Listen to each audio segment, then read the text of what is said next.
Good morning, Professor Garlic. How wonderful it is to see you again, Lenora dear. Oh, here. You'll need these for today's class. A little treat for your auntie. Ah, hello! Class, please welcome the newest rose in our garden. We do look forward to growing together. How thrilling it is to have everyone back together again. This year will be filled with enchantment and excitement, but the most important thing cultivated in herbology is knowledge. The prudent herbologist is no more afraid of the venomous tentacula than the bouncing bulb. Now then, today we will be acquainting ourselves with the mellifluous tuber known as the mandrake root. Accio. Let's see if we can't make our fibrous friends a bit more comfortable, shall we? First, let's protect our ears.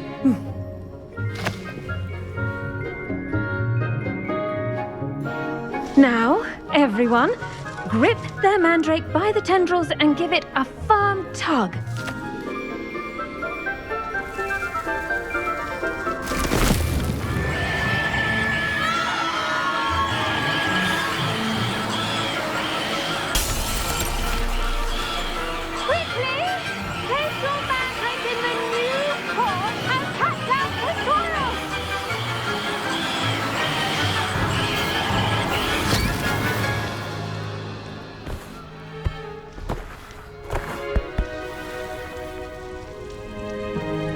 The soil should envelop the root like a warm, dirty blanket, putting the mandrake right at ease. Reparo! I'm very sorry about that. Yours was a bit mature, I'm afraid. All right then, off you go. Splendid work, everyone! Now for our next task. Revelio. We'll be planting dittany at our potting tables. You can all get started. I need to have a brief word with our new student.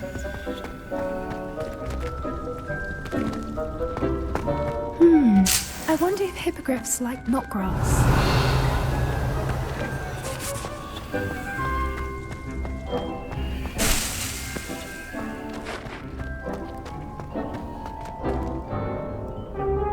Yes, Professor. Firstly, well done with your mandrake. They can be rather difficult to get a grasp of. Actually, I enjoyed it. I couldn't help but catch your enthusiasm. How kind of you.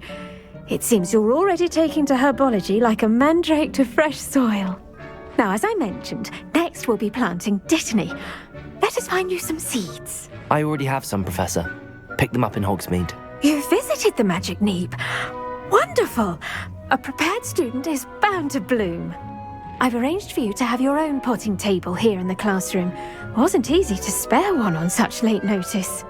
Plant the seeds there now, and you can return to harvest them later.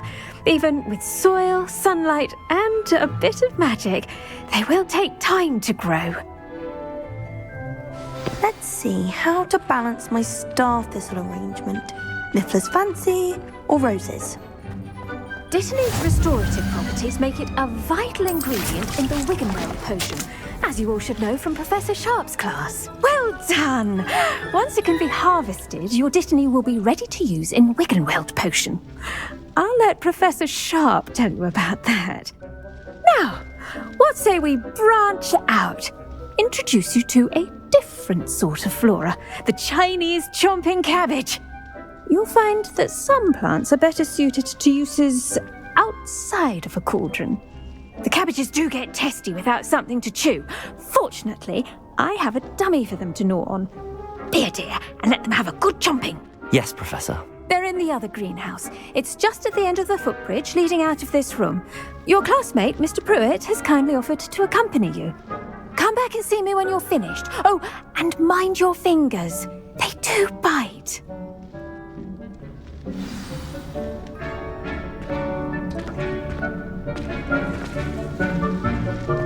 Now remember... Hello.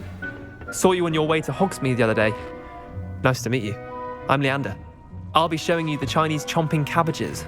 Up these stairs will take us there, but you'll lead.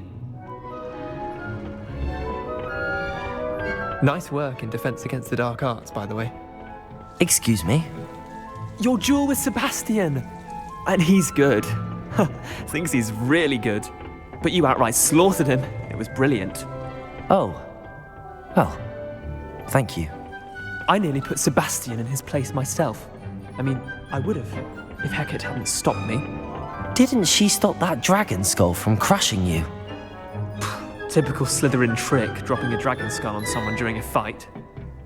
Here we are, home of the Chinese... Go, there, see that dummy? Just toss the cabbages at it, and they'll do the rest.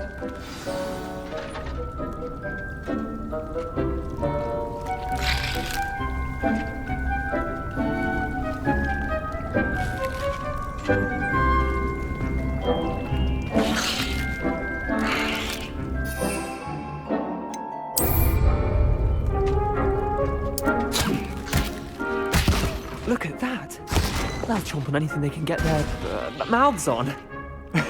Mum planted some in her garden last year to keep the gnomes out. Did save her the de-gnoming, but they left her honking daffodils in tatters. Vicious little bastards, aren't they? My kind of plants. Not like stupid booba tubers and bouncing bulbs. The kind of plants that'd have your back in a fight. Not saying you can't go it alone, but... well, imagine that wasn't a dummy. I suppose they could prove useful outside of the greenhouse. Nothing wrong with a bit of backup, even if it is from a cabbage. It's chaos out there. Trolls in Hogsmeade and such. You can't be above throwing a cruciferous vegetable if necessary. Dogweed and deathcap has more of them, if you're keen. Other plants too. Ones your parents wouldn't plant in the garden. You get the idea. Anyway, we probably ought to head back to class. Take your time. I'll see you back in class.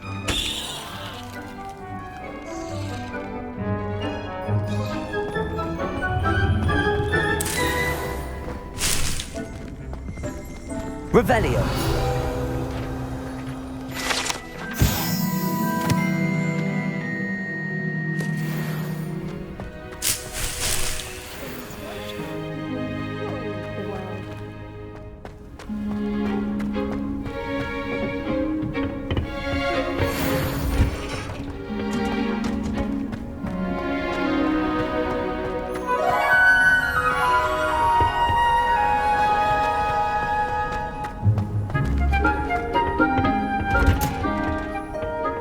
Helpful reminder as to why we should always wear our dragon hide gloves, I shall end our lesson here.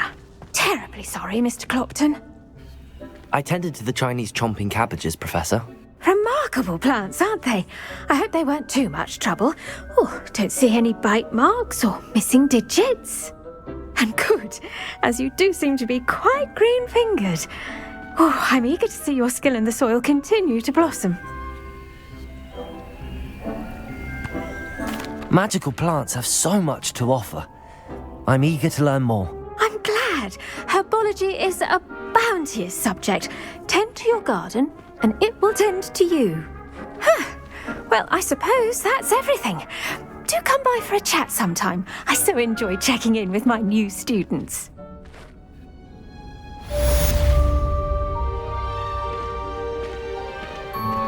Those mandrakes are really relishing their new pots.